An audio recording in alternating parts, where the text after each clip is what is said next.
Hello and welcome back to Old Testament KJV Bible study. We are doing our second RAMBAM 613 video today. This is basically, we are kind of celebrating our finishing up our video series on the book of Exodus. When we finished up on the book of Genesis, we did a similar video. You can go back and check that one out. It was our first RAMBAM 613 series video, and it covered the 3 commandments that were put forth by Maimonides, or the Rambam, based on the book of Genesis, the first book of the Torah. This is a similar video. This will cover over 100 mitzvot, or commandments, that are derived from the book of Exodus, since we just completed that. I'm going to give you a real quick explanation, of who the Rambam is. The full name is Moses ben Maimon. He's referred to as the Rambam. That's kind of an acronym. He's a Jewish sage from the area of Spain. He lived in the he died in 1204, so that was like in the 13th century, 12th and 13th century. He was a philosopher, a Jewish philosopher, as well as a medical doctor, a physician. Okay, so he's well respected in the Jewish Orthodox community. He did come up with these 613 lists. It's the way you remember it. All you got to do is remember there's 365 days in a year, right? So there's 365 negative commandments. Here we go. Things that you should not do. All right, and then 365 from 613 is 248. There's 248 positive commandments, things that you should do under the Torah. Okay, so things that you need to do and things that you're prohibited from doing. We're going to be focusing on the I believe it's around like 118 or so that come out of the book of Exodus, and this is according to the Rambam. All right. So let's go ahead and start out. If you can join me in a short word of prayer before we get going into the meat of the video. Dear Heavenly Father, thank you for this time together in this short Bible study. Help us to learn and exercise discernment and wisdom. And we want to emphasize, Lord, that we know that we don't have to complete and do these commandments in order to get salvation. We're trying to study these commandments to learn about your character. And when you were bringing Moses and the nation of Israel out of Egypt, you taught these rules through Moses so that this could be your peculiar people. And that we have to remember that your chosen of Israel is a light to the Gentiles. And so we know that in the new church, we have the saving faith, and our salvation is based on that faith, not on following these commandments. However, by knowing these commandments, we can know more about you. So, Lord, please bless us during this Bible study. In Jesus' name. Okay, so let's go ahead and look through them. And I don't know how long the video is going to be, but I'm going to kind of go through them quickly. We'll try to keep it all under an hour. All right, first we have Exodus chapter 20, verse 2. Exodus 20, verse 2. And again, this over here, this is just a short list, and so the wording will just be abbreviated wording. It's not, quotations out of the scripture. So the first one's to believe in God. All right. Chapter 20, verse 2. I am the Lord thy God, which have brought thee out of the land of Egypt, out of the house of bondage. All righty. So we go to the second one.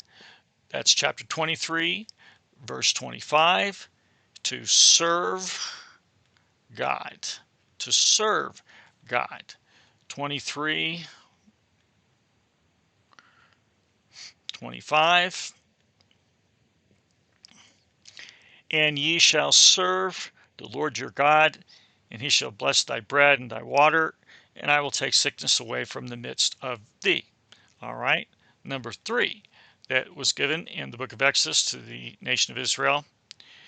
Build a sanctuary or tabernacle for God. And that's chapter 25, verse 8. Chapter 25, verse 8. Sometimes these may be off only by a number because, by like a verse, because just simply the difference between the Jewish Bible and the King James, and but most of them will be spot on. All right, so here you see verse 8, let them make me a sanctuary that I may dwell among them. Remember, if you looked at our Exodus series, Yahweh lives basically in the Holy of Holies, in the tent of the congregation, the tent of the meeting, excuse me, in the Holy of Holies on the mercy seat. Okay, that's where he meets with Moses.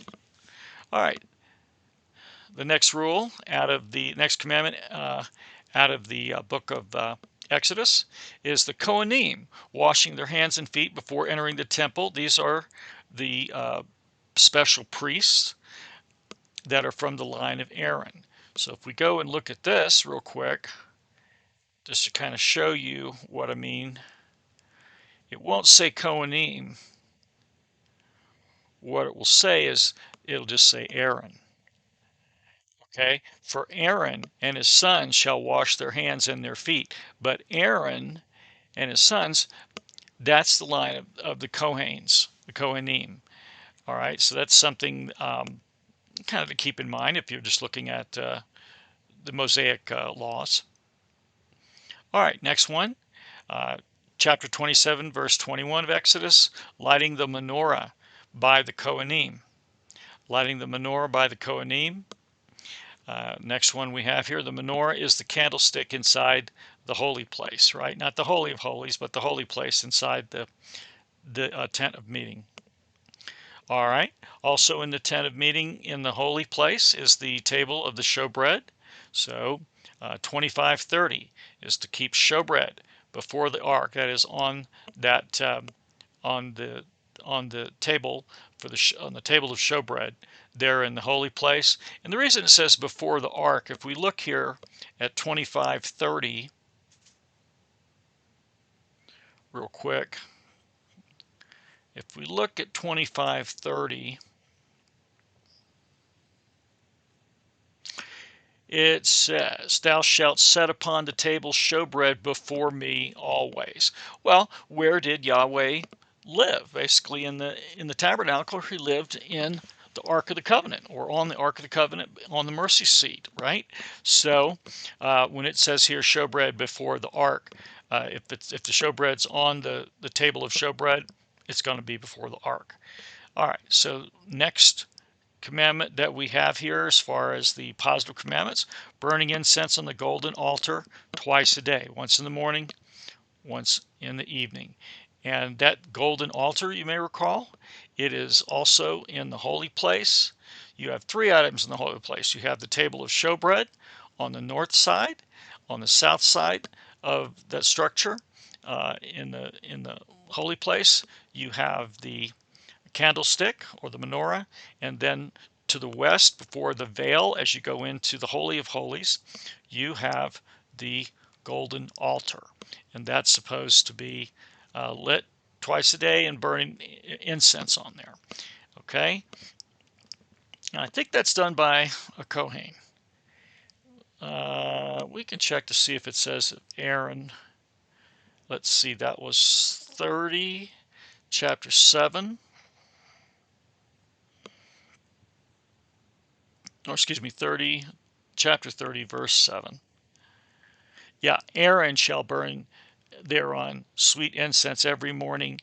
When he dresseth the lamps, he shall burn incense upon it. And when Aaron lighteth the lamps at evening, that means evening time, right? He shall burn incense upon it. So if it says Aaron, it's the Kohanim. So when it says here on burning incense on the golden altar twice daily, that would be done by the Kohanim. All right, next one we have is the garments of the Kohanim. The garments of the Kohanim. And I'll just show that to you. We won't go through it. verse 2. All right, and thou shalt make holy garments for Aaron thy brother, and for glory and for beauty. And they go through the details there. So those are the garments for the Kohanim. And this section is all on the temple and the priests. That's how come they're concerned in that. Next commandment we have is on the holy anointing oil. That is 30, 31. 30, 31. I made this video, guys, without having me in the video so that I could just move through it fast and quickly. But you can at least hear me. All right, so thou shalt speak unto the children of Israel, saying, this shall be a holy anointing oil unto me throughout your generations. Okay, so there's a holy anointing oil. That's also part of the 613. All right, we got done with, this is our 10th one. All right, this is on sacrifices. All right, we're up to, this is the section on sacrifices. And this is out of the book of Exodus. Not as many, but we'll hit a lot when we hit Leviticus. But out of Exodus, this is what we have. So chapter 23, verse 14 of Exodus, 3 annual festival pilgrimage to the temple. Now, right now, I'm making this video in 2026. There is no temple in Jerusalem. But if there were, then it would be a requirement to go to the temple 3 times a year if you were part of the Jewish nation, part of the nation of Israel anyhow, 3 times per year. And let's look here. And that was a requirement. And it still is a requirement, but now because they don't have a temple, it was destroyed. When was it destroyed? Do you remember? It was destroyed in 70 AD. 70 AD. And it hasn't been built back yet. So some say it will in order for the book of Revelation to be fulfilled, but there's debates on that. All right, so we see here it says, 3 times thou shalt keep a feast unto me in the year. And it's got the 3 feasts here. The feast of unleavened bread, okay? The feast of the harvest, the first fruits of thy labors, and the feast of the ingathering, which is at the end of the year. So those 3 feasts, they're supposed to be, men. I believe it's the males that go. The men, Orthodox Jews, are supposed to go to the temple in Jerusalem for those 3 feasts. Now, you bet your bottom dollar that Jesus respected that when he was here as a Jewish male. He respected everything in the Torah. All right, so next one we have is appearing before Jehovah or Yahweh at those festivals, during festivals.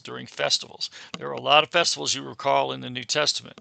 Let's go ahead and just take a look at that and make sure we can see that that's actually what was ordered by the Lord. I do this because I want to, tie in the Old Testament to the New Testament. We're not looking at these. Okay, thrice in the year shall all your men children appear before Yahweh Elohim, the God of Israel. And remember, where is Yahweh Elohim? He's at the temple at the mercy seat. He's not there now because there's no temple. But the temple veil has been torn. Okay. All right. Chapter 12, verse 6, on the 14th of Nisan, these must slaughter the Pesach lamb. The Pesach lamb is the Passover lamb. Okay, so you'll see here, if we go back, 12:6, let's see.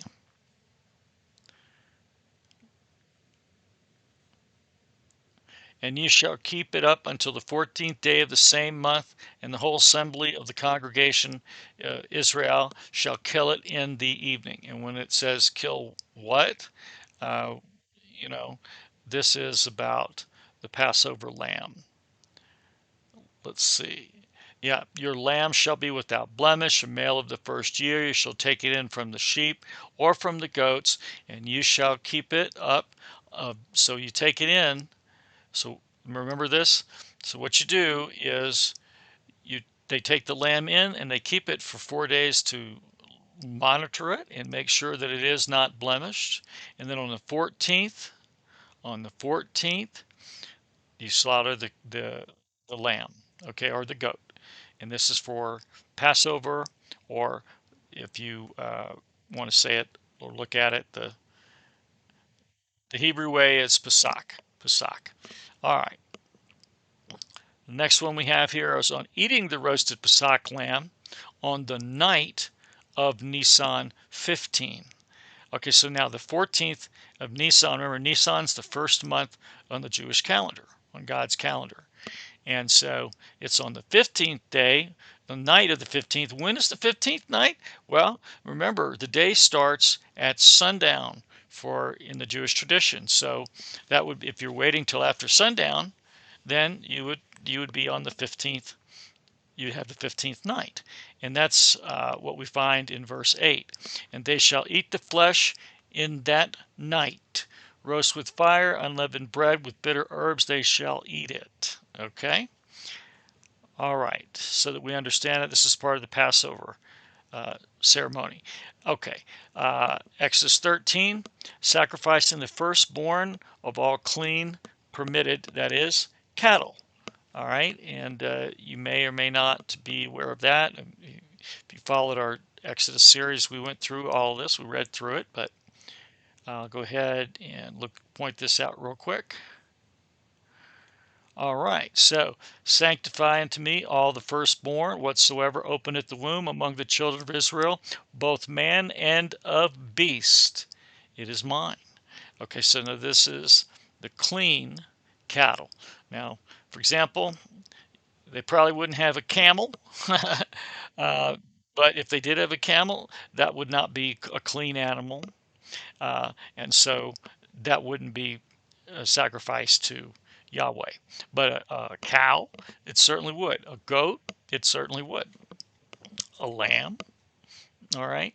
It says that the sanctify unto me all the firstborn whatsoever openeth the womb among the children of Israel, both of man and of beast. It is mine. Okay, so let's go ahead. We are knocking them away here. We're at number 15. We got a ways to go. Chapter 28, verse 28, redeeming the firstborn of man. Let's take a look here. That was in 22, verse 28. Okay. Thou shalt, oh, wait a minute. Did I get it right? Chapter 22, verse 28.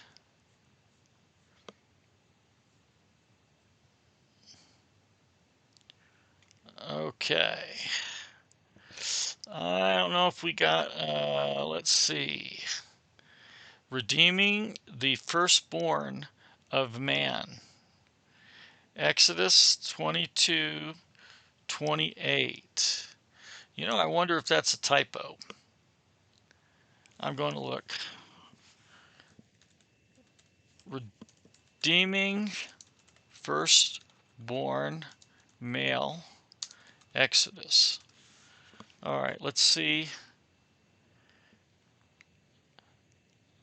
All right.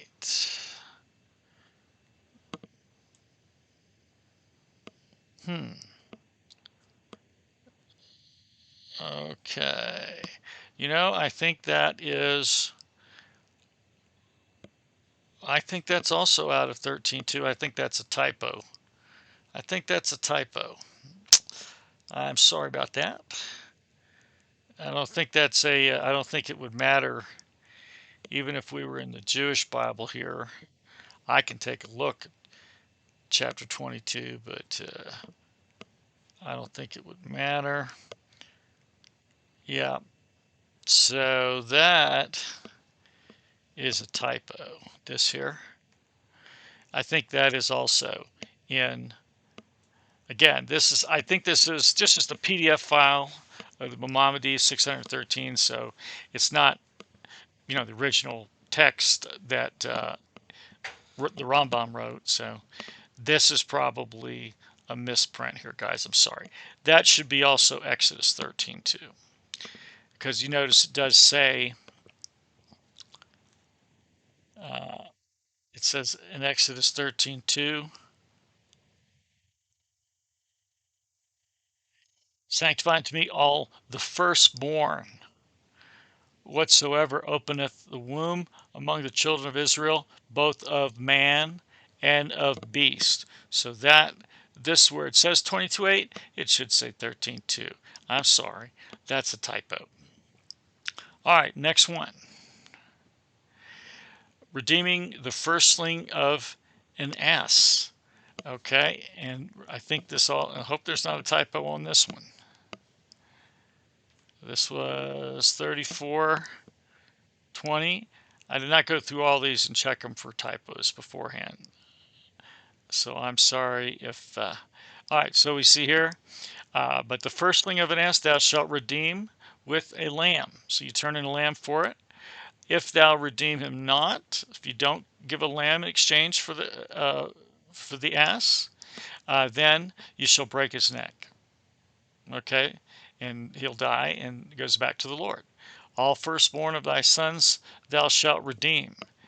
Oh, you know what? That sounds like also, like I say, there's a lot of duplication in the Torah. This is just the 613 includes them all, but not to say he doesn't include them if they're duplicates. Okay. All right, let's just keep going here. We have that one down.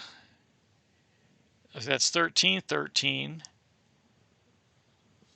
13:13. Well, that certainly seems like a duplicate, doesn't it?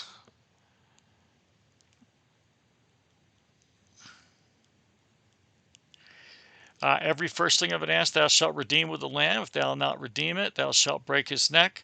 And all the firstborn of man among thy children shalt thou redeem. You don't want to know why there's a lot of duplicates here in the book of Exodus? Anybody know? I'll give you a moment to think. It's because what happened when Moses came down there and saw the golden calf? The molten calf, when he saw that, he did what? He broke the tablets. So everything was supposedly written on the tablets and given to Moses. So then Moses had to go back up to the mountain and get the tablets again. He spent another 40 days and 40 nights up there.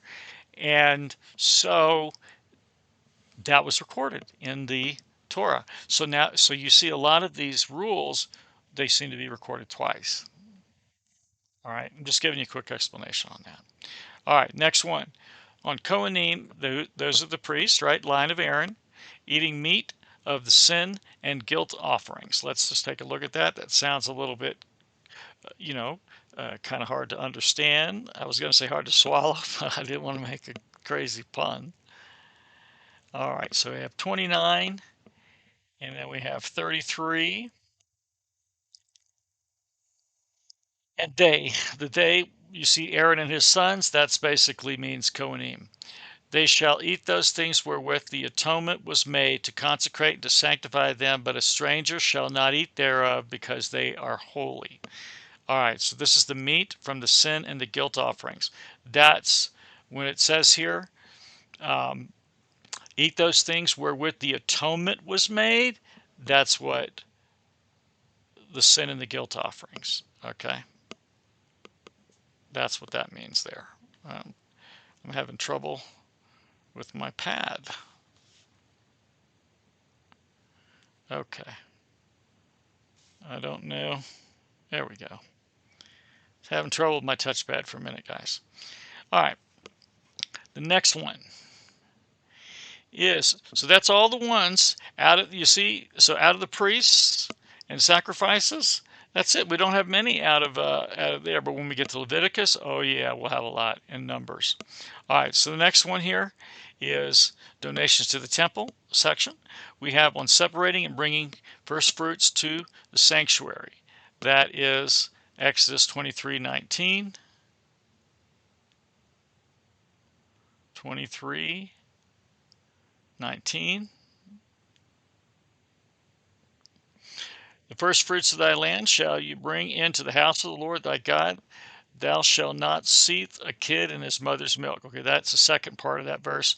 But the first part here is what it's talking about in this commandment. The first of the first fruits of thy land thou shalt bring in to the house of the Lord thy God. All right, and there it is, separating and bringing first fruits to the sanctuary.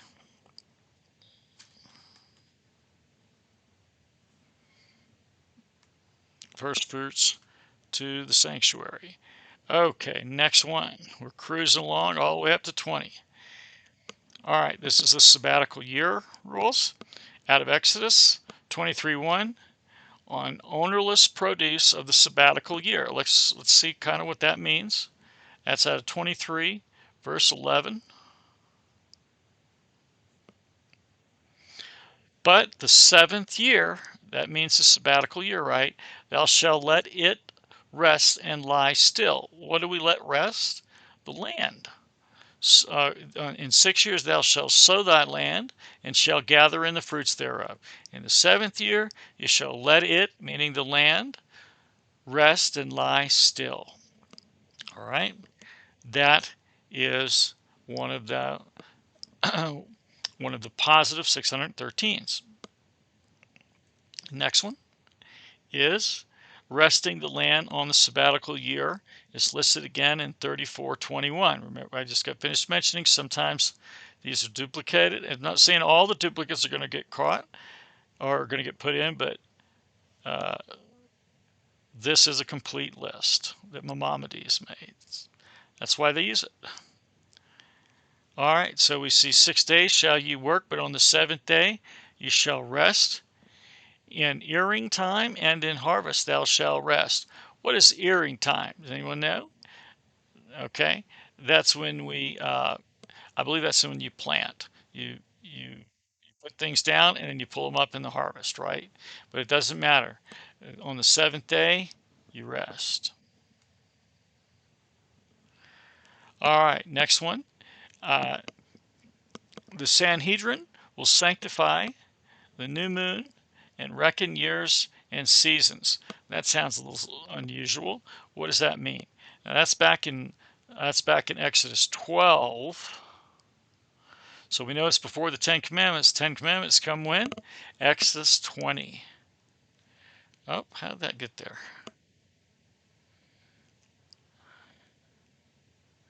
12 and verse 2. All right, this month shall be unto you the beginning of months. It shall be the first month of the year to you. All right, so what is this month? What is this month? All right, this is the month of the Passover. Now, this here says something a little different. The Sanhedrin to sanctify the new moon and reckon the years and the seasons. I think what that means there is that the Sanhedrin is the governing body over the Jewish people. At the time this was written, anyhow. Remember, this was written by Maimonides in the 1200s, right, or 1100s. So at that time, you had the governing body, which was the Sanhedrin, and they would be in charge of these holidays when the year started and so forth there. Now, I'm going to look here real quick in the complete Jewish Bible and see if anything's different here. I don't really think it will be, because the month shall be to you the head of the months, for it shall be the first month of the year. And that's the month of Nisan. Sometimes they call it Abib. But the reason this says the Sanhedrin to sanctify is because they're in charge of kind of keeping track of all that. All right, the next one's right there is resting on the Shabbat. That's the Sabbath, the seventh day, I should say. We all know that. Okay, this is part of the Ten Commandments, right? Because it's in chapter 20 on declaring Shabbat holy at its onset and termination. And let's just kind of look that's 20 verse 8. I want to see what it says on this, its beginning and its ending. I want to see if there's, yeah, remember the Sabbath day to keep it holy. All right. It doesn't say anything specifically about the beginning of the day and the end of the day. I was just curious. So, remember the Sabbath day and sanctify it. Yeah. This just says on declaring Shabbat holy on its onset and termination. Okay. All right. So we're going to go ahead and not look up all of them because we're going to get some time going here. We only have 25 in. All right. So Exodus 12:15 on removal of shemetz leavened on Nisan 14th. It says Pesach, and this you may remember is basically don't keep any leaven in the house. You have to get rid of the leaven. You know they have celebrations still in Israel where they'll and actually Orthodox communities all over the world have little celebrations where the kids they'll hide like a piece of leavened bread in the house and the kids will run around try to find it, and it's kind of a fun thing. All right. Verse 15, it states, "For 7 days you shall eat unleavened cakes, but on the preceding day you shall clear away all from your house, all leaven.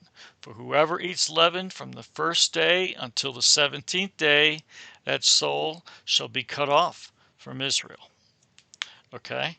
So, for 7 days you shall eat unleavened cakes, but on the preceding day, right? So you need to know when you start. You need to know when you start. And we're not going to go through that right now. Go back and look at the Exodus video about when they're leaving Egypt. It has to do obviously with the chapter 12. And you'll see a little more detail on that. But in this video, I don't have time to go through all that. But you have to remove all the chametz, the leavened bread, on Nisan 14th. All right, because remember on Nisan 15th in the evening, that's when they kill the lamb. So you have to remove all. The leavened bread represents what? The sin. So all the sin needs to be removed before the lamb is sacrificed. All right, that's what it represents. He's sin-free. All right, now, 13:8, tell of Exodus from Egypt, the first night. So this just means teach it to your children, I believe, is what that refers to. But let's see. Okay. "And you shall tell your son on that day, because of this, the Lord did this for me when I went out of Egypt." So that was out of the Complete Jewish Bible, but same thing. All right. Matzah, eat matzah the first night of Pesach, Nisan 15th. Okay, so I think we know what that is. That's unleavened bread, right? Next one, on resting on the first day of Pesach, and then one right after that is resting on the seventh day of Pesach. So you have 7 days there. Do you rest on the first day, rest on the seventh day? All right. Next commandment, this is about community. Every male giving half a shekel annually to a temple. That's kind of like you're paying the dues, right? And they give a half a shekel. I'm not going to go into what a shekel is right now, money-wise, but you could certainly, or you guys want to know, let's see what a shekel's worth. I will look it up real quick. Shekel. A shekel. All right. It's approximately 11.4 grams of silver, about a third of an ounce, a troy ounce of silver. Okay. It says it's originally a precise weight of metal, not a coin. All right. So that's 1/16th of a talent. But if you want to know, it's a little less than, it's about 30% of a troy ounce. So a little less than a third of an ounce. Okay, that's what that is. So you give half of a shekel.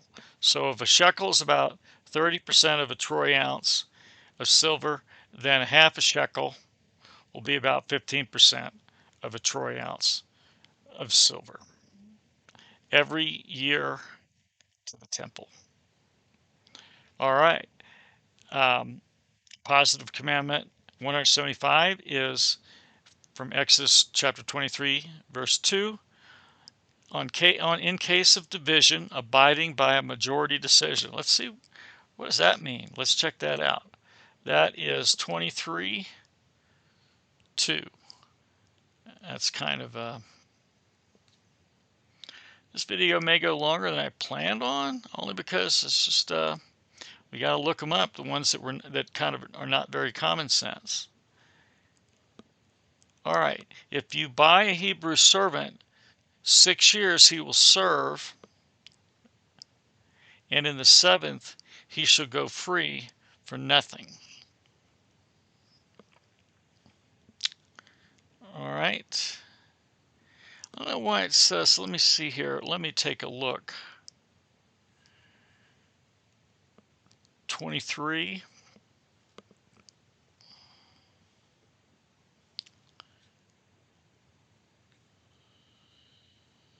Okay. All right. Oh, here we go. It's a little different, see? A little different sometimes in the Tanakh.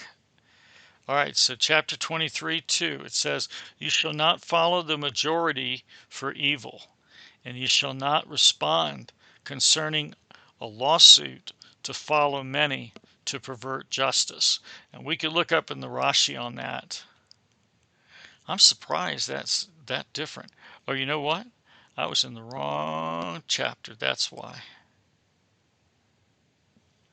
All right, I was in the wrong chapter, guys and gals. I apologize. So this one, here it is. Thou shalt not follow a multitude to do evil, neither shall you speak a cause to decline after many to wrest judgment. So in other words here, that's saying you do what's right, you don't follow the majority. You don't do something just the majority wants, you do what's correct. That's a good rule. You follow what's right. Don't worry about what the majority thinks. All right. Positive commandment 197 is Exodus chapter 22, verse 24. You do not, you can lend money to the poor, but you do not charge interest. You do not charge interest. And I'm going to pull this up because I want to see.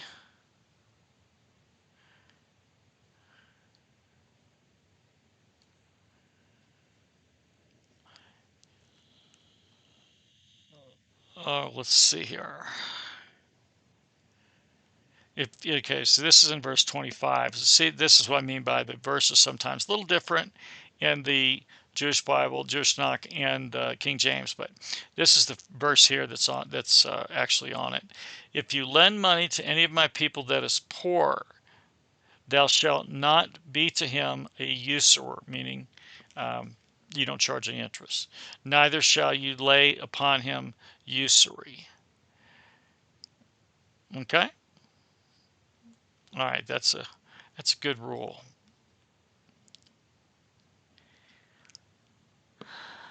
And even today, in America, we have usury laws. It limits the amount of interest that you can charge, but it doesn't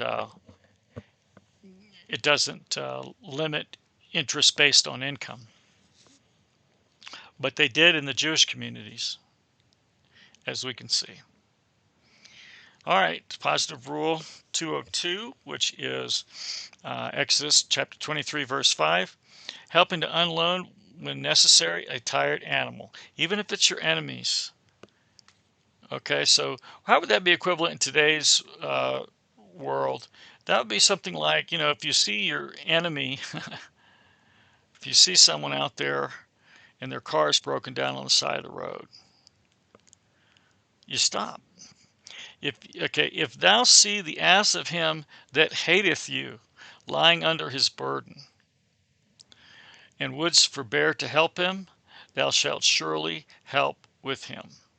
Okay, so I would take that to mean if you see someone on the side of the road, you know them, but they don't even like you, you don't like them, and they're on the side of the road with a broken down car, you go help.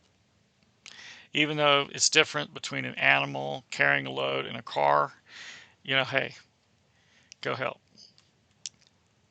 All right, we're making a little bit of progress. We're not quite halfway done.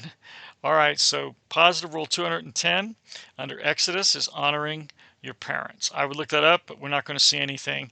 It is one of the 10 commandments. It is something that's very important. I'm not going to go into the Jewish tradition on that, but it's pretty tough standard, and that's the one that has the benefit. You get a long life on this long life on this land, in the planet. You live long, in other words, if you honor your parents. Positive rule number 220, Exodus 22, verses 15 through 23.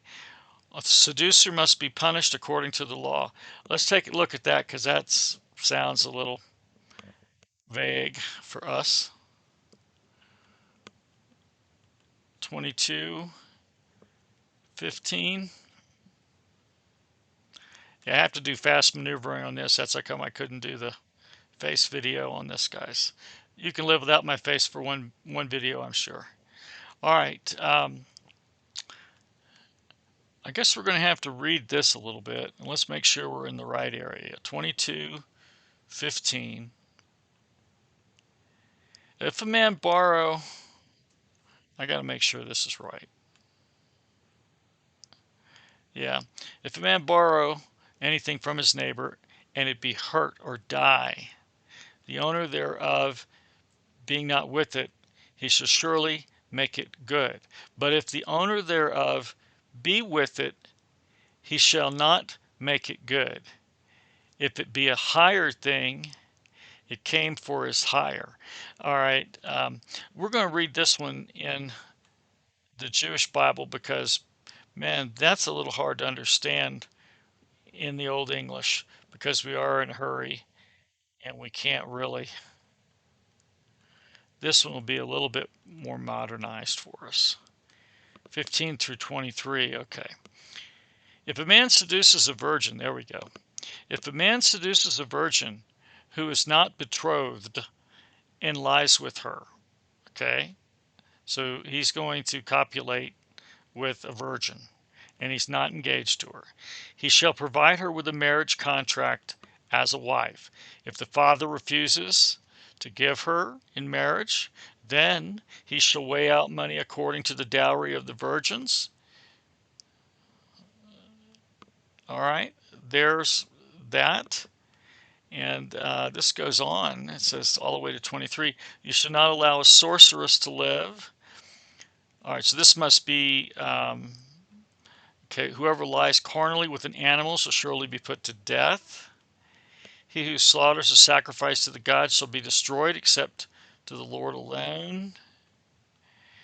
You shall not mistreat a stranger, nor shall you oppress him, for you are strangers in the land of Egypt. You shall not oppress any widow or orphan. You see that a lot in the Jewish traditions. If you oppress a widow or orphan, if he cries out to me, I will surely hear his cry. My wrath will be kindled, and I will slay you with the sword, and your wives will be widows, and your children will be orphans. So that's positive rule 220. Okay. Positive commandment 226. Beheading transgressors of certain commandments. All right, let's 21:20.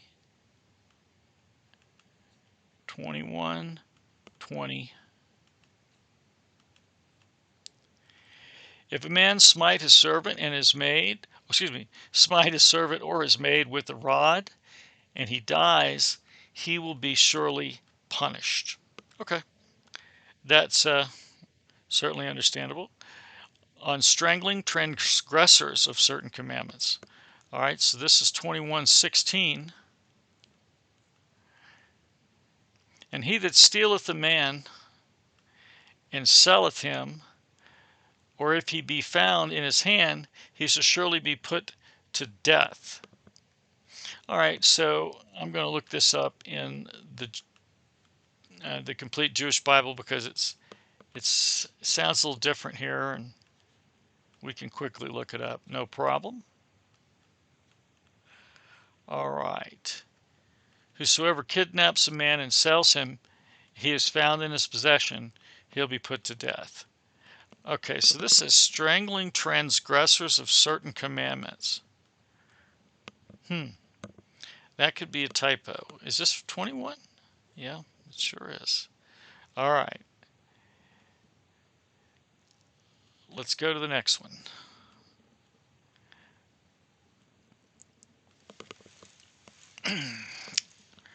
All right. Special laws for treating the Hebrew bondman. 21:22, or excuse me, 21:2. 21:2. So we see, I guess a lot of these are just, it's summarized in the 613. So it's going to cover more than just one thing, if that makes sense. If you buy a Hebrew servant, 6 years he shall serve. On the 7th year, you let him go free for nothing. All right. Hebrew bondmaid, 21:8. We can just zip down. What? All right. So, if a man shall sell his daughter to be a maidservant, she shall not go out as the maidservants do. If she please not her master, who has betrothed her to himself, then shall he let her be redeemed. To sell her unto a strange nation, he shall have no power, seeing he hath dealt deceitfully with her. And then it also talks about if he gives them to his son. But I think that's going to be a different rule. Allow the redemption of the Hebrew bondmaid. We just read that. Okay, what's next here? On the penalty for a person inflicting injury. Oh, this is kind of an interesting one. See, that's 21:18. If men strive together and one smite another with a stone or with his fist, and he die not, but keepeth his bed, if he rise again and walk abroad upon his staff, then shall he that smote him be quit. Only, in other words, he's innocent, but he shall pay for the loss of his time and shall cause him to be thoroughly healed. That sounds like his medical bills.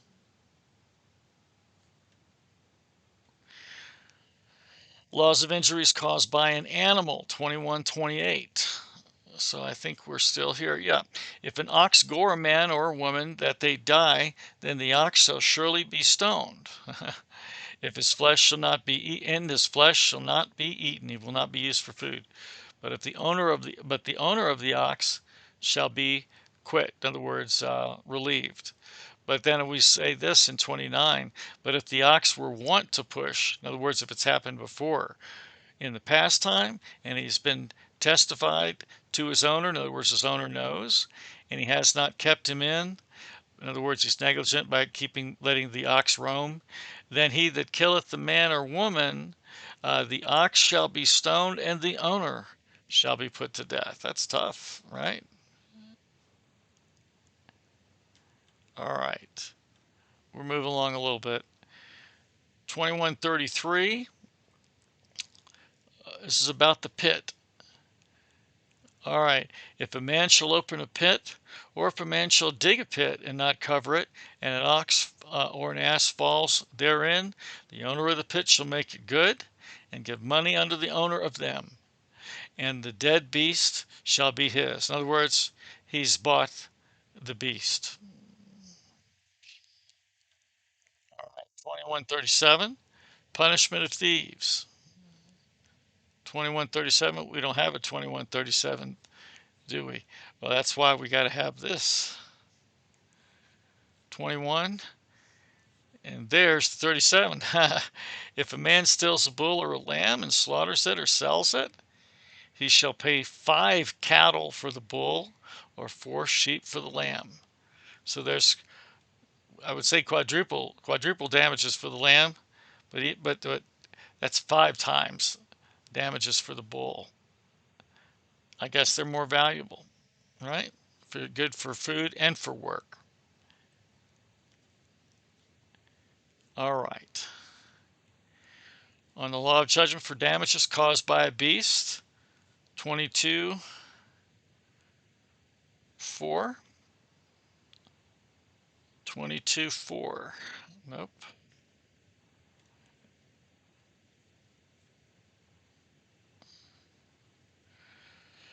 If the theft be, okay, let's see. If we got to, okay, we'll just read from here. If a thief be found breaking up and be smitten that he die, there shall no blood be shed for him. If the sun be risen, I'm going to look at the, so that we don't have to dissect this, I'm going to look real quick at the Tanakh.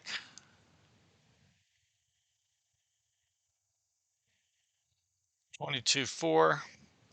If a man, well, what? Let's see. 22:4. There we go. 22:4. Yeah, here we go.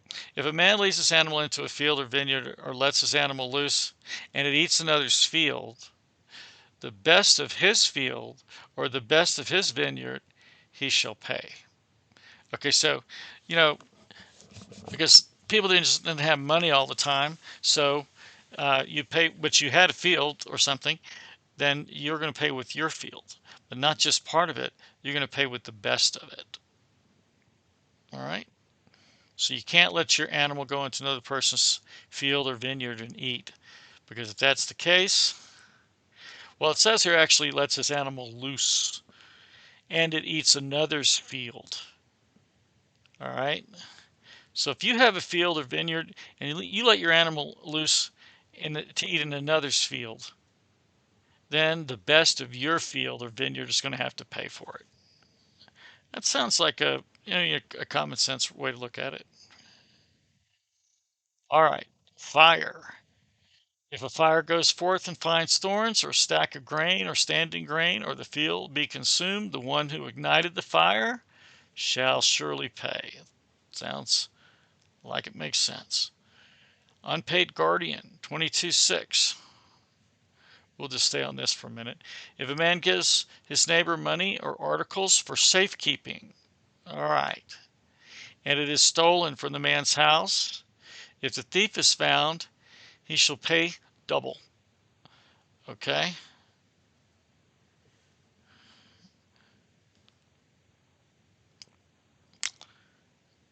On the law of a paid guardian.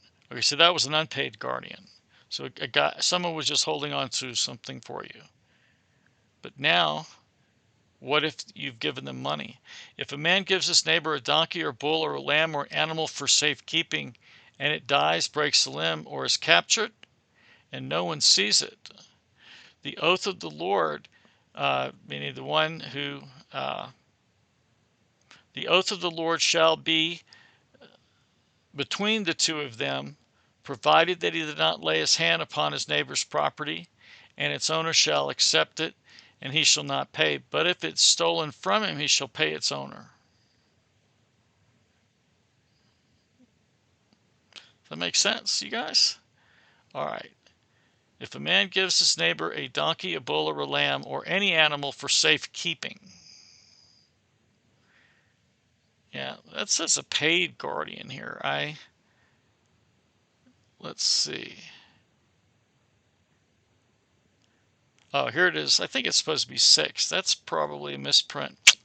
Boy, if a man gives his neighbor money or articles for safekeeping, and it is stolen from the man's house and the thief is found, he's to pay twofold.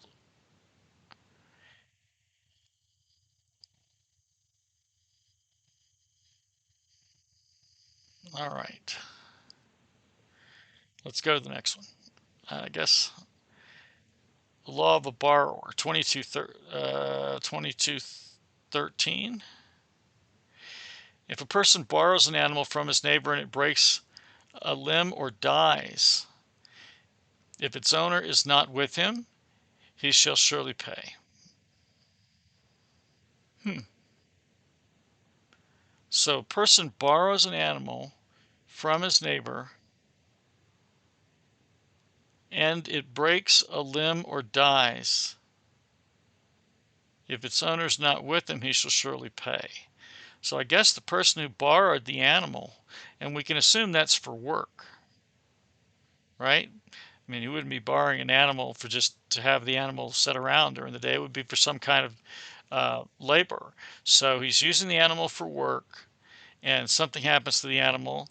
He breaks a limb or he dies. If the owner's there, then it's one thing. But if the owner's not there, then the one who borrowed the animal will pay. Okay? Kind of makes sense, right? Litigants. All right, these are people that are in court. 22:8. For any sinful word, for a bull, for a donkey, for a lamb, for a garment, for any lost article concerning which he will say that it is it, the pleas of both parties shall come to the judges.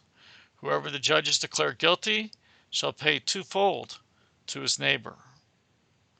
That's kind of a little bit confusing, but we may just leave it because we can't go through all these in detail. All right, 22:8. 22:8. It's going to be different here, probably.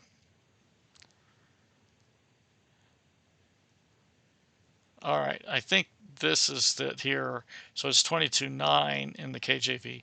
For all manners of trespass, whether it be for an ox, for an ass, for sheep, for raiment, for any matter of lost thing which another challengeth to be his, the cause of both parties shall come before the judges, and whom the judges shall condemn, he shall pay double unto his neighbor. All right, well, I guess in a sense, don't go to court unless you can't get it worked out yourself and it's your last resort. Yep, that seems to be what that's encouraging there. Come to court, you could get double. All right. Now, we've done with the positive ones, so now we're on with the negative ones, and we are about almost halfway there. All right. Exodus 20, this is number one out of the negative ones. Exodus chapter 20, verse 3, not believing in any other gods except the one God. We have to look up that. Let's see. 23. All right. Thou shalt have no other gods before me. It's part of the Ten Commandments. Not make any images for the purpose of worship. All right. Well, that could be a controversial one depending on which religious denomination you prescribe to. But that is in the Ten Commandments too. All right. Not to make figures of human beings. All right. Same goes. That's also in the Ten Commandments. Not to bow down to an idol. All right. All of this is in Ten Commandments, not to worship idols. So we got bowing down and we have worshiping. Maybe we ought to look at that in the Jewish Bible. Let's see here for a minute how they break that down. You shall neither prostrate yourself before them. Okay, so we have here, first of all, it says in 4, it says, you shall not make yourself a graven image or any likeness which is in the heavens above, earth below, or water beneath. Then you shall neither prostrate yourself before them, any of these here in 4, or worship them, any of those. Okay, so there is 2 separate rules. Very good. RAMBAM did good on that. All right, 23:13. This is number 14 of the negative commandments. Swear not by an idol, nor instigate an idolater to do so. All right, let's see here. 23:13. Concerning all that I've said, okay.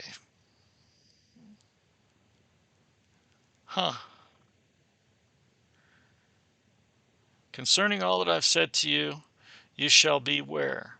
In the name of the gods of others, you shall not mention. It shall not be heard through your mouth. All right. Not to divert any non-Jew to idolatry. Okay, so that there's two different rules Maimonides says that comes out of there.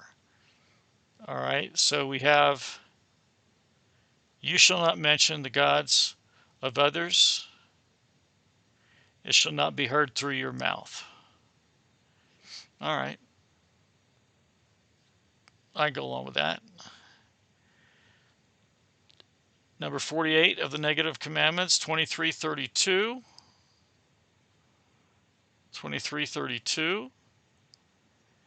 You shall not form a covenant for them or for their gods. All right, let's get some context on this. It says, I will send Zerah, that's an angel, I believe. We can look up here, 28, let's see, 23:28. I believe that's angel of the Lord, possibly, but 23:32.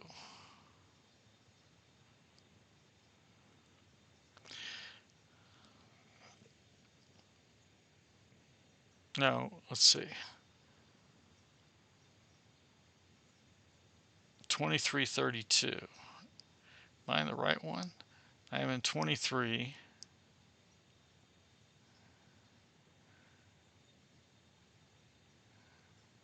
Yeah. See, so the verses are off a bit. So I'm just going to, behold, I send an angel before thee to keep thee in the way, to bring thee into the place where I have prepared. Okay.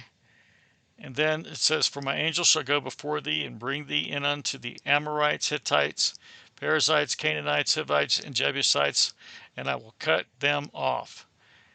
And then it goes on and it says,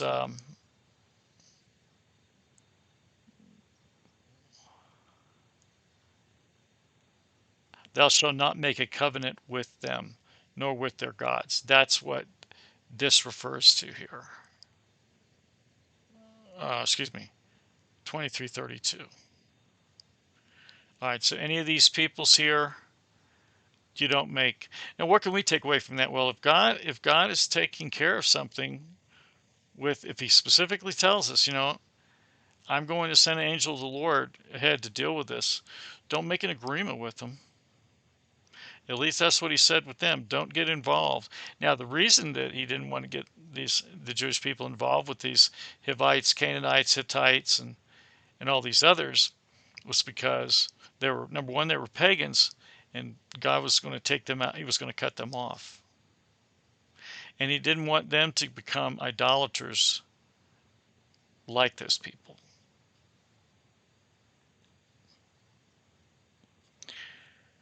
20-33. No one serving false gods to settle in Eretz Israel.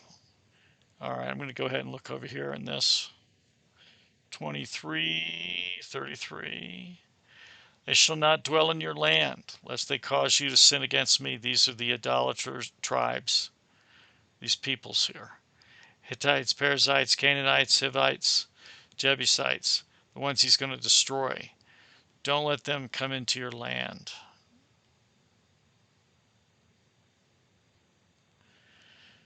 62. The numbers 62 negative law.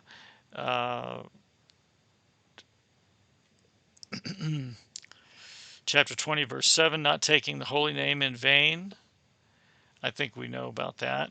Now, I think I want to add here, though, too, that just doesn't mean, sometimes we watch movies and people even send text now, OMG, they put in their text. I don't believe that's a good thing to put in text. We know what it stands for. I'm not going to repeat it, but that's not good to put in a text.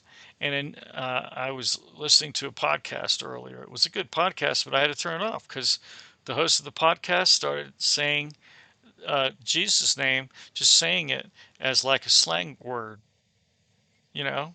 And one time he says GD, which I can't, I'm not going to repeat and I'm not going to listen to. So I just turned out the podcast. It's a good podcast, but I didn't listen to it any further because I just can't listen to that. And that's why sometimes with movies too, it's rampant in movies. All right. Oh, what just happened there? All right. Yeah, not taking the name. I'm having issues here. All right, next one. Build not an altar. This is the negative one, right? Build not an altar um, of stones. Build not an altar of stones with which were touched by iron. Okay? Then right underneath it in 2026, not to have an ascent to the altar by steps. So uh, that's kind of an odd one, but let's take a look at here. 2026,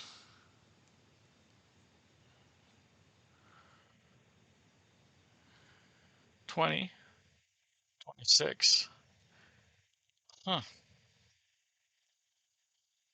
I don't see a 2026. I see a 2023. It's another typo. And you shall not ascend with steps upon my altar, so that your nakedness shall not be exposed upon it. All right. And here, right before it, it says, so this is really where it says 25, 26. Here it says 22, 23. I don't know, maybe they're looking in a different Jewish Bible.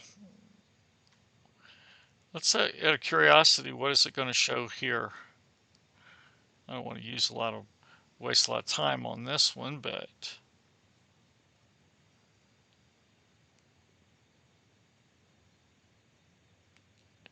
yep, yep, this is true. So the King James has it right.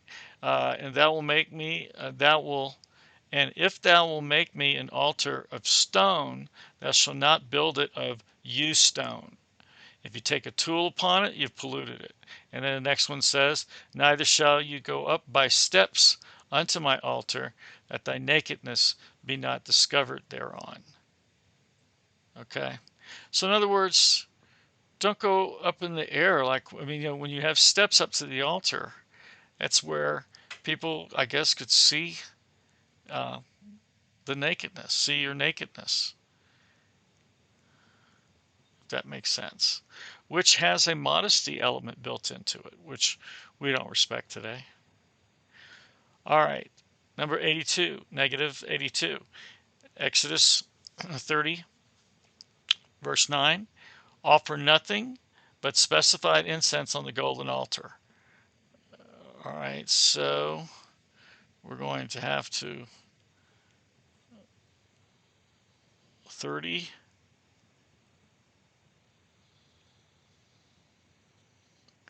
You shall offer no strange incense thereon, no burnt sacrifice, no meat offering, that means meal offering, neither shall you pour drink offering thereon.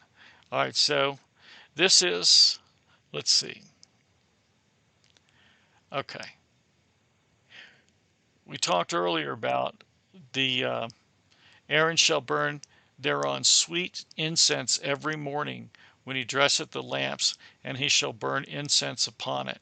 And when he lighteth the lamps at evening, he shall burn incense upon it. A perpetual incense before the Lord throughout your generations. This is the altar of incense inside the holy place. And what it says is here, and this is what Aaron's sons, they two of them got killed for this, shall offer no strange incense thereon, nor burnt sacrifice, nor, it says meat, but it means meal offering, neither shall you pour drink offering thereon. Okay, so now if we go over here and look at this, 30, I'm just curious what this says because his sons did get killed for this. Okay. All right, you shall have no alien incense, burnt offering, meal offering. See, it says meal, not meat. and ye shall pour no libation upon it. Libation, drink, is what that kind of means. All right. Not to make any oil the same as the oil of ointment. We have 30:32.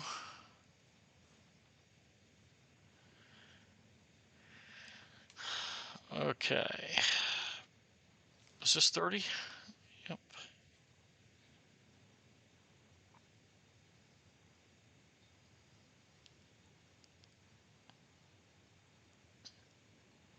And thou shalt anoint Aaron his sons, and consecrate them, that they may minister unto me in the priest's office. And thou shalt speak unto the children of Israel, saying, This shall be a holy anointing oil unto me throughout your generation. Upon a man's flesh it shall not be poured, neither shall you make any other like it after the composition of it. It is a holy oil, it shall be holy unto you. That's what negative 83 means. All right, negative 84, anoint none with the special oil except Kohen, Gadol, and King. Okay, that is basically Aaron's sons and Aaron. Negative 85, Exodus 30:37, not to make incense same as burnt on an altar in the sanctuary. That's worded strange. Let's take a look.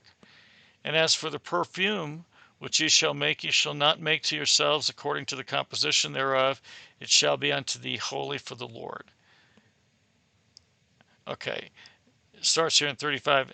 And thou shalt make it a perfume. We have to go up here. And the Lord said unto Moses, Take unto these sweet spices, stacked, unca, galbanum, these sweet spices with pure frankincense, of each shall there be a like weight, and thou shalt make it a perfume, a confection after the art of apothecary, tempered together, pure and holy. And thou shalt beat some of it very small, and put of it before the testimony in the tabernacle of the congregation. Okay, so that would mean on the altar, on the golden altar inside, the incense altar, where I meet with thee. It shall be unto you most holy. And as for the perfume which you shall make, you shall not make to yourselves according to the composition thereof. It shall be holy unto the Lord. Whoever shall make like unto that to smell thereto shall be cut off from his people. So that oil that is given for the sweet smell on the incense altar, it's not to be duplicated to others, or they're not supposed to try to make it, and it's only supposed to be used for the Lord. Negative 84, anoint none with the special oil. We already have that one. And negative 85 is not to make the incense. We just went over that. Negative 86, not to remove the staves from the rings of the ark. Remember that? So this just means you have staves on the Ark of the Covenant. You're not supposed to touch the ark. You got to use the staves that go through so you can pick it up. There's someone that died because he touched the ark trying to hold it up when it was falling, and he died on the spot. Negative 87, Exodus 28:28, not to remove the breastplate from the ephod. Okay, do I need to pull it up? I'm trying to make up some time here, guys. So the breastplate is what the high priest wears and the ephod, and they go together. Don't remove the breastplate from the ephod.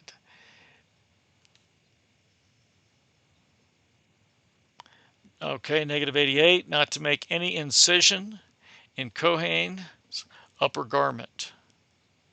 All right, so I guess we can look at that. 28:32.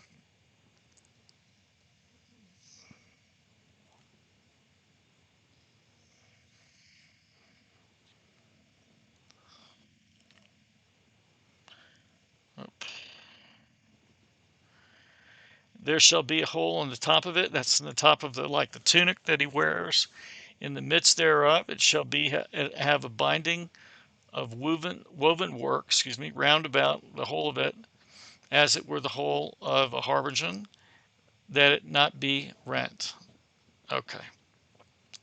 So I guess if there's a tear or something in that garment, throw it away. All right, we're making a little bit of progress here on number 70. All right, negative 115. Slaughter not the Passover lamb if chametz is about. That's leaven, right? I don't need to look that up for you guys. That's, you understand? Okay. Leave not sacrificial portions of the Passover lamb overnight. I think we know that. Allow not meat of the Passover lamb to remain till morning. If you can't eat anymore, burn it up. All right, negative 121. Don't break any bones of the Passover lamb. Okay, so this is reminiscent, remember, with Jesus or Christ. Uh, he's not to have any broken bones.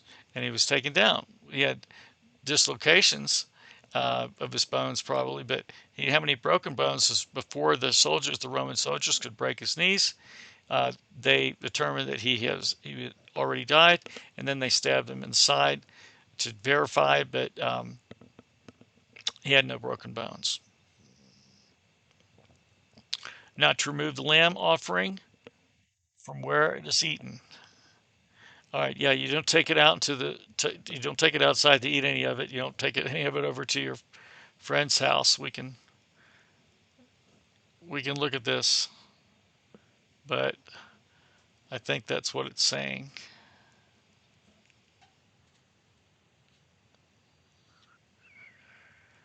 In one house shall it be eaten. Thou shalt not carry forth aught of the flesh abroad out of the house, neither shall you break a bone thereof. So it's 2 and 1 there, right? Not to eat the Passover lamb boiled or raw.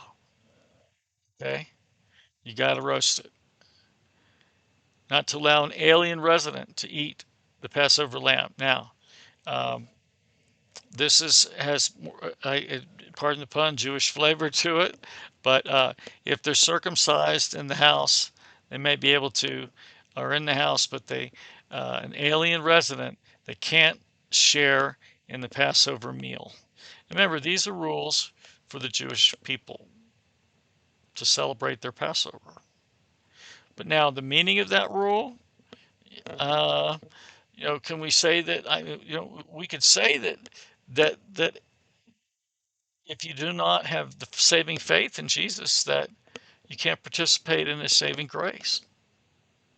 That's one way to look at that. All right. Let's see here.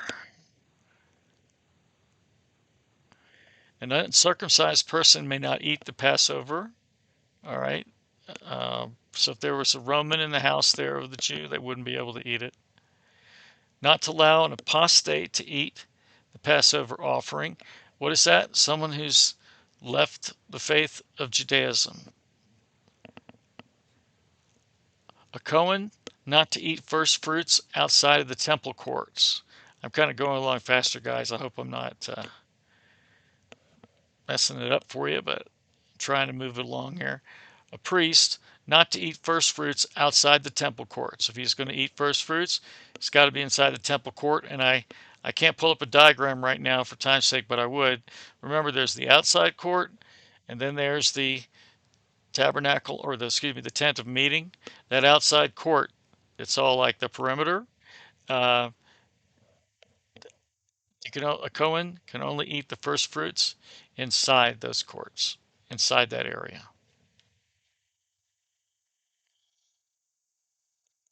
Negative 154, Exodus 22:28, not changing the order of separating the various tithes. Let's take a look at that. I'm going to go ahead and pull up the Tanakh for that one. 22:28. Your fullness offering and your heave offering you shall not delay. The firstborn of your sons you shall give me. So your fullness offering and your heave offering you shall not delay. And this says here, not changing the order of separating the various tithes. So, okay. We're just reviewing today. We're not trying to dissect everything. All right, negative 156, Exodus 23. Go not to temple on pilgrims' festivals without offering. Don't just show up. You have to bring what you need to bring. Negative 181, Exodus chapter 22:30. Do not eat any animal which is torn, mauled, or treifa. We kind of know what that means, but let's go ahead and you shall be a holy people, and flesh torn in the field you shall not eat. You shall throw it to the dogs. Okay? Do not boil young male goat in his mother's milk. That's an unusual one. This is like the one, don't eat cheeseburgers, but do not mix meat with dairy. But again, we don't have to, these are not rules for Christians to follow for their salvation at all. We have our salvation through saving faith and through election. But, we know that God ordered this to the Jewish people to make them separate. There was probably some pagans that did this. And so God's saying, don't do that because you don't want to look like the pagans. We don't know, but that's one of the rules. Negative 186. Negative 187. Not to eat young male goat cooked in his mother's milk. It kind of sounds like the same thing. It's what it is. It's named twice because remember, Moses had to get the tablets made twice. Do not eat, negative 188, Exodus 21:28, not to eat the flesh of a condemned or to be stoned ox. We read about that a little earlier. An ox killed someone and it's killed someone, hurt someone before. You're just going to be stoned. We can't eat it. No one can eat it. Maybe it's got an evil spirit. Remember the demons, the Nephilim came when the Nephilim came, and their souls wandered after the flood. They could embody animals. Remember, the evil spirits went into the swine when Jesus sent them into the swine, and they ran off the cliff. So demonic spirits can certainly live in animals.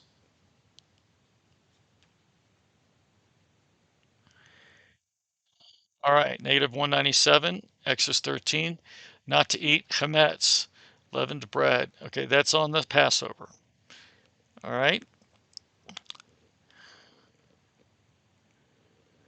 198, negative 198, not to eat an admixture of leavened bread on Passover. In other words, you just get it out of the house. Negative 200, no chametz may be seen in your homes during Passover.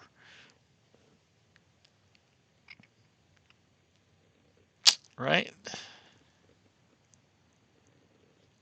Negative 201, not to possess unleavened bread during Passover. A lot of rules on the Passover, obviously.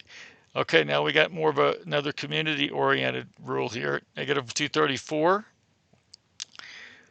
do not demand payment from a debtor that you know cannot pay. That's something that, do we think about that today? Do we think about this?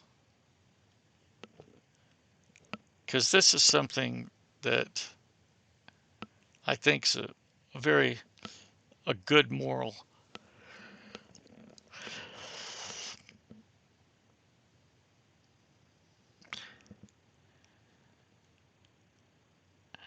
Yeah, it says 24 there. We have to look this one up under the 22:24. When you lend money to my people, to the poor person who is with you, you shall not behave toward him as a lender. You shall not impose interest upon him. Okay, so it says here, demanding payment from a debtor known that is unable to pay. All right, well, I think that's a good rule. I'm not sure which part of the Torah here it comes from, but I think it's a good rule. Negative 237, not participating in agreement involving interest. Now that's with a, okay, so, I had a situation one time where guy was an artist and he wanted to get some supplies and all, and I told him, I said, I'll give you the money for the supplies so we could paint this work, and he was going to sell it, and we were going to kind of make money on it, and he never did it. I gave him the money. He never paid me anything or the money back at all, and I was upset about that. But I probably shouldn't have even loaned it to him. I worked with the guy at the time, so, but it makes for bad business. Personal loans sometimes are bad. All right, but if you do give a personal loan, I think it's best not to charge interest. Personal loan meaning person to person. I'm not talking about commercial lenders. All right, so negative 243, not abducting an Israelite. I believe that means kidnapping. But let's see.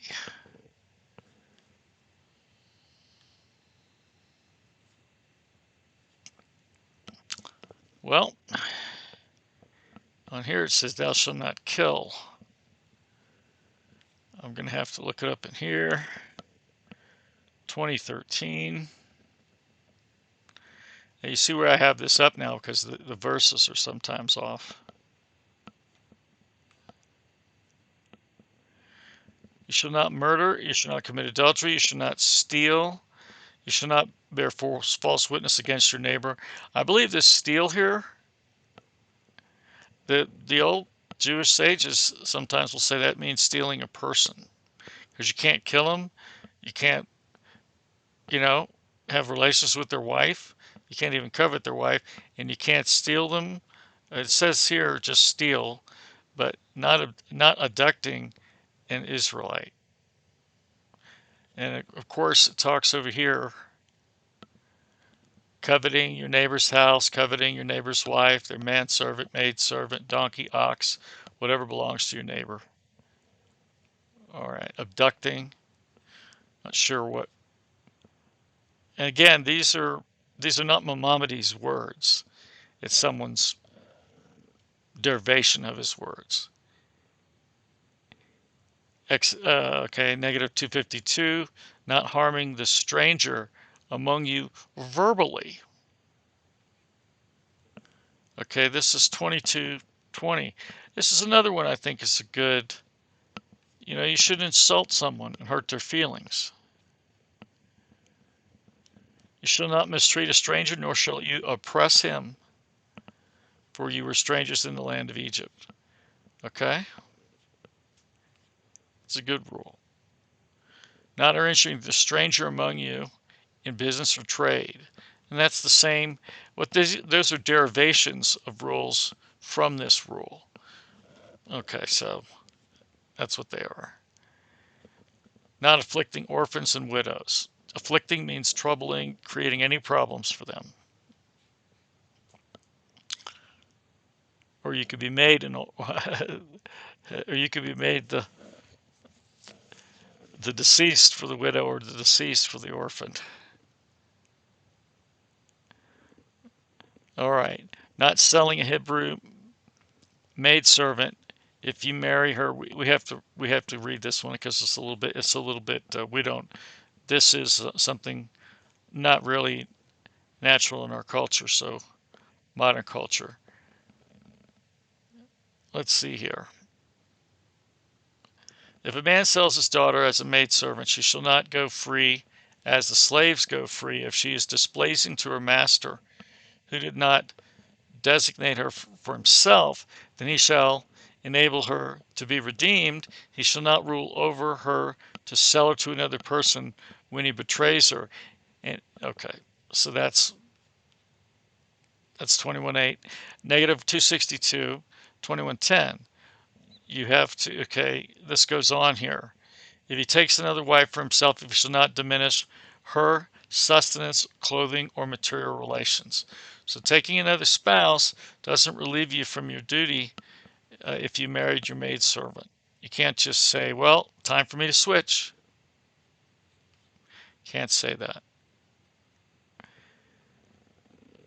Negative 265, not coveting another man's possessions, property, etc. That's in the Ten Commandments. I think we know that one.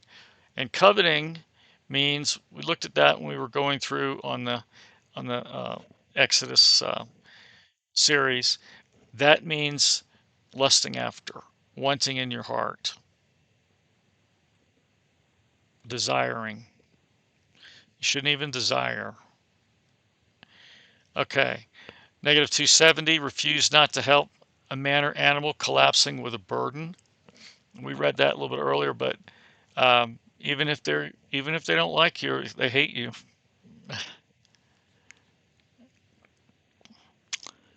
All right, this is on justice. Negative 274, judges not to accept bribes or gifts from the parties. Okay, I think we understand that makes sense. Kind of makes some little bias here. It gives the appearance of bias, I guess you could say, conflict of interest. All right. There was a big brouhaha in the United States Supreme Court because I believe it was Justice Thomas accepted some large gift and he didn't disclose it.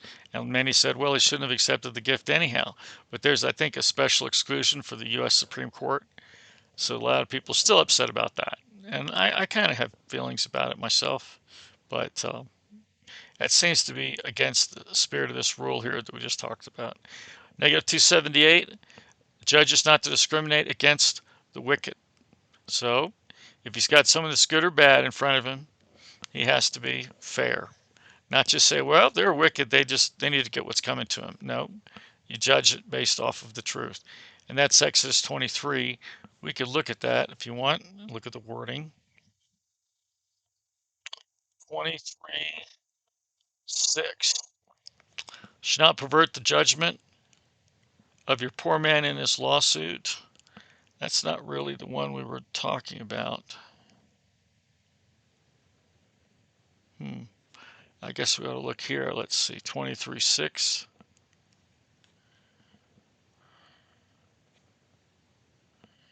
23:6.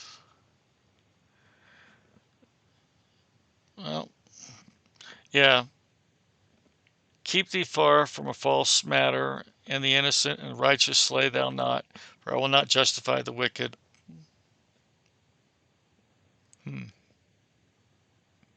It says here just for 23:6, thou shalt not wrest the judgment of thy poor in his cause. Okay, I'm not where it says the wicked here, but all right, let's go to the next one.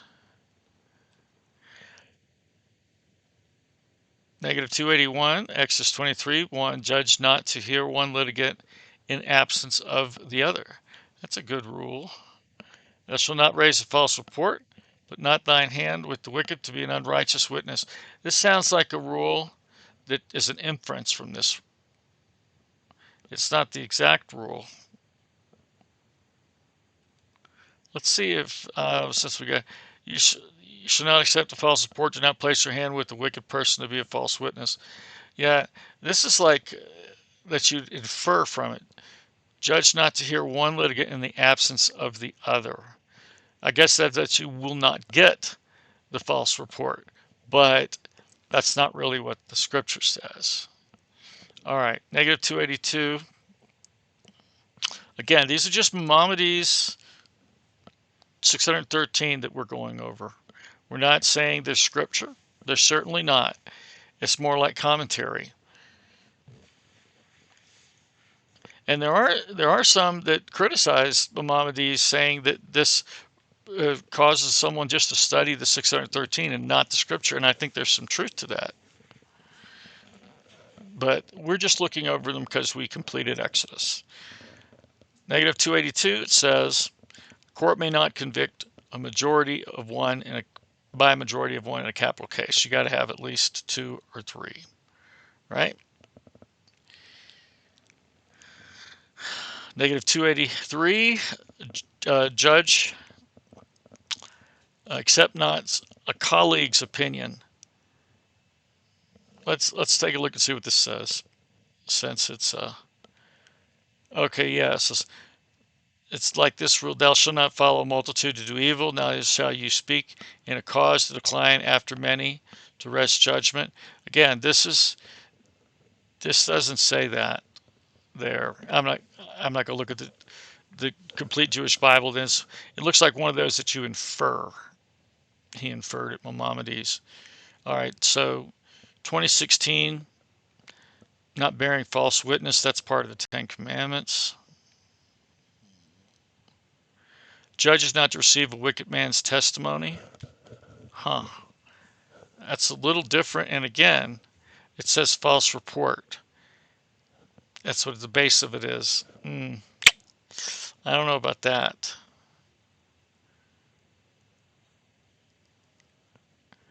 Not murdering a human being. Okay, I think we know what that means, right? No conviction based on circumstantial evidence alone. Now, I don't think that's in there in those wordings, surely not.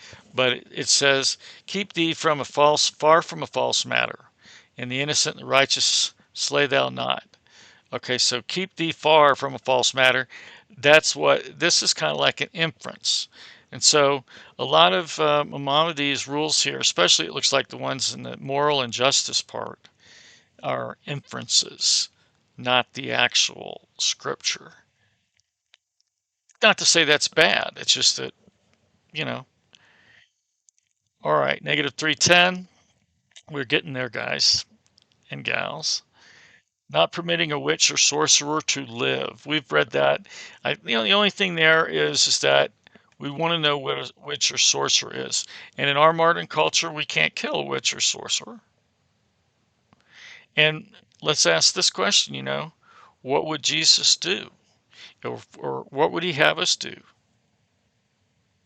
But here it says, not permitting a witch or sorcerer to live.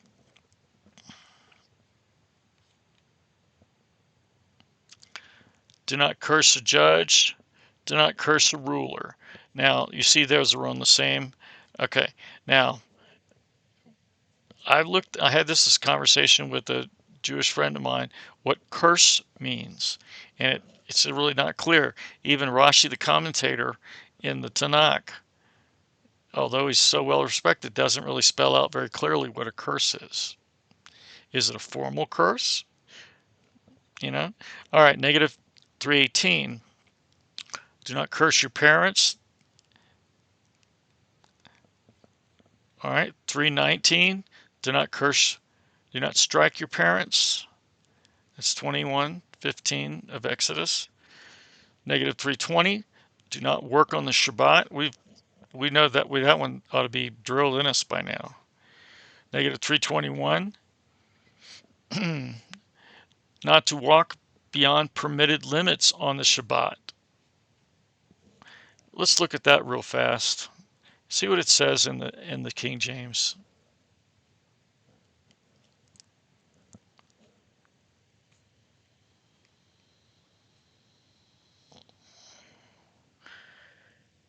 The Lord's given you the Sabbath, therefore he giveth you the 6th day, the bread of 2 days.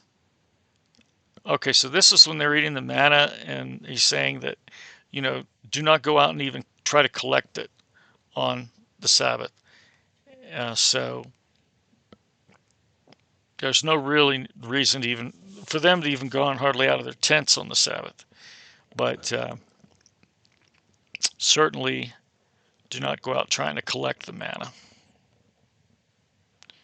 All right, we're on negative 322. Do not inflict punishment. Do not inflict punishment on the Sabbath. I need to look at that one. I'm not 31:3. Ye shall kindle no fire throughout your habitations on the Sabbath. Well, this says inflict punishment. Not sure where Rambam's getting that. Do not work on the first day of Passover. Do not work on the seventh day of Passover. Okay, that's negative 323 and negative 324. All right, we're done. Okay, so those are the positive and the negative commandments pursuant to Maimonides. Okay, not pursuant necessarily to Scripture, but pursuant to Maimonides. These are categorized by him, and a lot of Jewish Orthodox go by these. But I thought I'd at least let you become familiar with them. That's the first time I think I went over them all in detail in Exodus, from Exodus. So it's good, just to know they're there. They do not have to do with our salvation. Uh, they don't have to do with our sanctification necessarily. But it's good to know them because we're probably going to have Jewish friends over the course of our life. We might.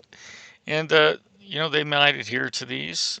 And also, too, it's good to understand it so that it's like a compressed version of the book of Exodus. But there's a lot more in the book of Exodus. I definitely go over our videos. We have 18 of them, I think. And I hope you enjoy them. We work hard. Hey, listen, if you wouldn't mind, subscribe to the channel. Also, maybe give a thumbs up or likes for this to this video. It helps us um, with the algorithm with YouTube. And otherwise, you guys have a good day or evening wherever you are.